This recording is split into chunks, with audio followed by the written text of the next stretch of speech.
the Karnataka government has launched 114 Namma clinics on December 14th, aimed at providing primary healthcare services to vulnerable sections, especially slum dwellers, daily wage workers, and other economically weaker sections of society.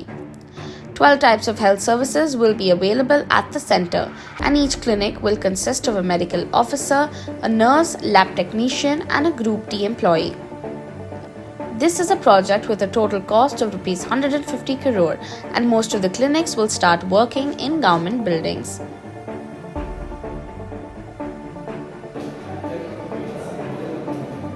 ಇವತ್ತು opening ಅಣ್ಣ clinic ಇದು opening ಆಗುತ್ತೆ नम्मा clinic जो है दिल्ली में government में जो भी मोहल्ला क्लिनिक का कॉन्सेप्ट था ना वही कॉन्सेप्ट में बनाया है। नम्मा क्लिनिक मेनली कैटर करता है urban population, urban slum population. ये बनाने का मकसद ये है कि जो फॉर एग्जाम्पल अभी ये टाउन में जनरल हॉस्पिटल है, जनरल हॉस्पिटल थोड़ी दूर में है, तो वो जो मरीज रहता है उसको ट्रांसपोर्टेशन में दिक्कत आता है, ट्रांसपोर्टेशन में पैसा खर्चा आता है। बहुत से लोग गरीब रहते हैं ना, ट्रांसपोर्टेशन में जो खर्चा आता है उसको बच जाता है। अभी समझो इधर जो पॉपुलेशन है, जितनी पॉपुलेटेड जो भी रहता है उधर हम बनाएंगे तो ट्रांसपोर्टेशन का खर्चा बच जाएगा और उसको आसानी हो जाएगी, डॉक्टर उनके मोहल्ले में मिल जाएगा, तो उस हिसाब से बनाएगा। डॉक्टर होंगे, स्टाफ नर्स होंगे और इसमें डीगो भी रहेगा, लैब टेक्नीशियन रहेगा, हर चीज़ का सुविधा है। लैब टेक्नीशियन है, जो भी नेसेसरी इन्वेस्टिगेशन है, जैसे कि यूरिन है, ब्लड टेस्ट है, सब चीज़ कर सकते हैं। ನಮ್ಮ ಕ್ಲಿನಿಕ್ಕು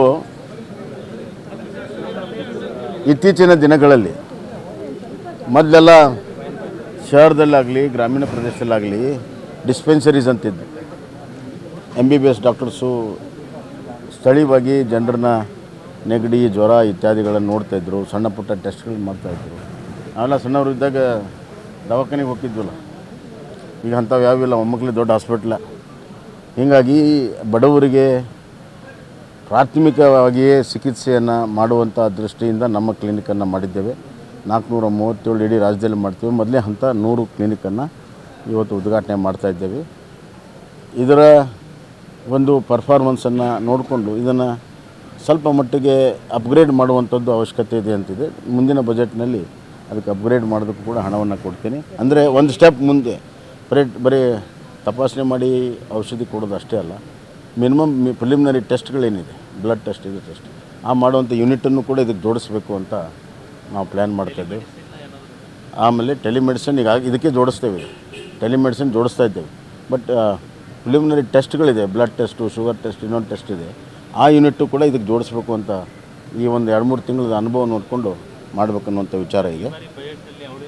ಒಟ್ಟು ಒಂದು ಕ್ಲಿನಿಕ್ನಲ್ಲಿ ಒಬ್ಬ ವೈದ್ಯರು ಇರ್ತಾರೆ, ಅದಕ್ಕೆ ಬೇಕಾದಂಥ ಒಬ್ಬ ಲ್ಯಾಬ್ ಟೆಕ್ನಿಷಿಯನ್ಸ್ ಮತ್ತು ಅದಕ್ಕೆ ಬೇಕಾದಂಥ ಒಬ್ಬ ನರ್ಸಿಂಗ್ ಮತ್ತು ಡಿ ಗ್ರೂಪ್ ನೌಕರರು, ಅದು ಕೂಡ ನಿಮ್ಮ ಒಂದು ಬಡಾವಣೆಯಲ್ಲೇ ಇರುವಂಥ ಒಂದು ವ್ಯವಸ್ಥೆ ಇದು.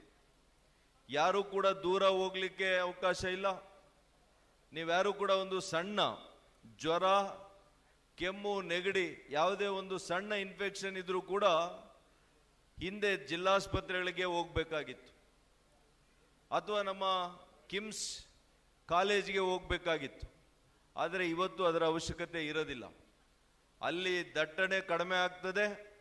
ಇವತ್ತು ನಿಮ್ಮ ಬಡಾವಣೆಯಲ್ಲೇ ನಿಮಗೆ ಉಚಿತವಾಗಿ, ಇವತ್ತು ಬೇರೆ ಆಸ್ಪತ್ರೆಗಳಲ್ಲಾದರೂ ನಾವು ಯೂಸರ್ ಫೀಸನ್ನು 10 ರೂಪಾಯಿ ತೆಗೆದುಕೊಳ್ತಾ ಇದ್ವಿ, ಆದರೆ ನಮ್ಮ ಕ್ಲಿನಿಕ್ಗಳಲ್ಲಿ ಒಂದು ಬಿಡಿ ಕಾಸನ್ನು ಕೂಡ ನೀವು ಕೊಡುವಂಥದ್ದು ಅವಶ್ಯಕತೆ ಇಲ್ಲ.